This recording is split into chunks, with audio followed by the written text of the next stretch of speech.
Поздней осенью, ранним утром, над Детройтом стояло низкое серое небо. В одном из заброшенных районов, среди ржавых гаражей и пустых улиц, мальчик по имени Джексон искал еду. Его пальцы были синими от холода, дыхание паром ложилось на обледенелую землю.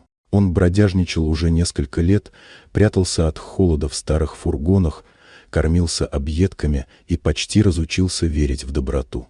Возле полуразрушенного магазина он услышал слабый, почти неразличимый детский плач. Звук шел из-за мусорного бака.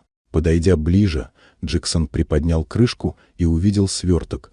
Внутри лежала маленькая девочка, заплаканная, едва дышащая, вся дрожащая от холода. Джексон, не раздумывая, укутал ее в свою старую куртку и понес к своему укрытию, старому вагону, где он ночевал. Там он разжег слабый огонь из найденных досок, попытался согреть малышку и дал ей немного воды. Он заметил у нее на шее медальон, потертый, но из дорогого серебра, с выгравированным гербом внутри. Джексон не придал этому значения, для него главным было, чтобы девочка выжила.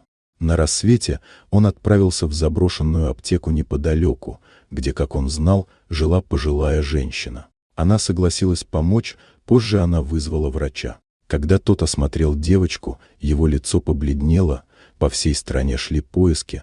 Это была дочь Уильяма Хартвелла, одного из самых влиятельных и богатых людей страны. Девочку похитили несколько дней назад, и теперь, чудом, она была жива. Джексон остался в стороне, наблюдая, как девочку забирают, как появляются машины, охрана, репортеры.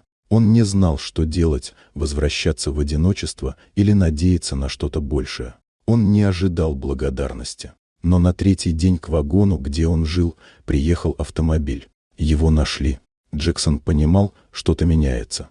Мужчина в дорогом пальто, отец девочки, предложил ему уехать с ними. Так Джексон оказался в огромном особняке на окраине города. Ему дали комнату, одежду, горячую еду. Он больше не мерз и не голодал. Его учили, с ним говорили, его уважали. Джексон впервые в жизни чувствовал тепло не только физически, но и внутри. Маленькая девочка, которую он спас, росла рядом с ним. С ней он проводил много времени, и постепенно она перестала бояться. Они стали как брат и сестра. Герб на медальоне стал символом новой жизни, а сам Джексон — частью семьи, к которой никогда не мечтал принадлежать.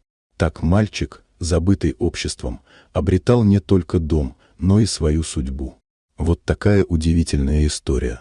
Дорогие друзья, если вам понравилось видео, поставьте лайк, а также подписывайтесь на канал, впереди еще много интересного.